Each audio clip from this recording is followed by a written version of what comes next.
How to prepare your blog post for the best SEO positioning. Article preparation. Yoast can help you to prepare all of your articles, and it covers everything that you need. You will find the details underneath every new post, and it will immediately tell you the SEO value of any given article, attaching a color dot that ranges from red, bad, to orange, average, and to green, good. Many writers prefer to write all of their articles in a word processor, applying some basic SEO rules, while I do. If you operate in the same way, recommended, as it's easier to save and store copies of your articles, then it might be easier to upload the first draft and then apply your edits while you're following Yoast's SEO instructions. You can also simply write your article straight into Yoast, but if you do this, you shouldn't pay too much attention to the Yoast results early on.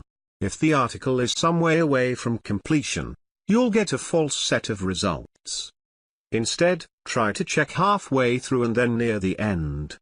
If you generally write very well and hit most of these targets naturally, then you can just check on completion. Yoast can help you to prepare all of your articles, and it covers everything that you need. There are a few things that Yoast won't tell you, so let's cover those steps first. This is what you should do after completing your initial article. Find a relevant image to match. You can download free images from sites like Pixabay.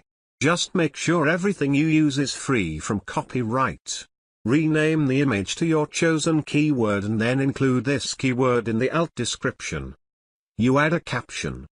These are added to the total word count of the page, so as well as giving you a little extra content, you can also use them to slip in an extra keyword or two.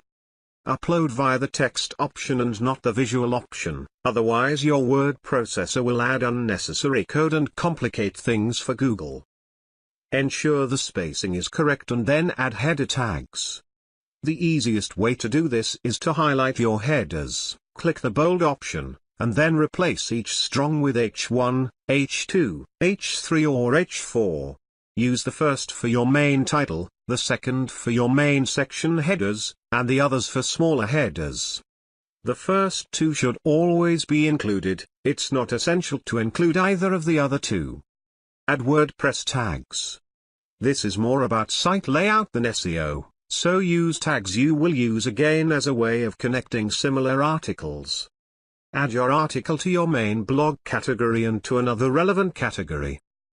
Try to use 3 or less words in your URL, and include your keyword.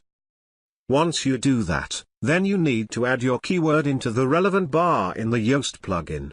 You should also click Edit Snippet and add some relevant text that includes your keyword. Yoast will then tell you what you're missing. There are a couple of things worth mentioning here that might confuse you if you're not used to this setup.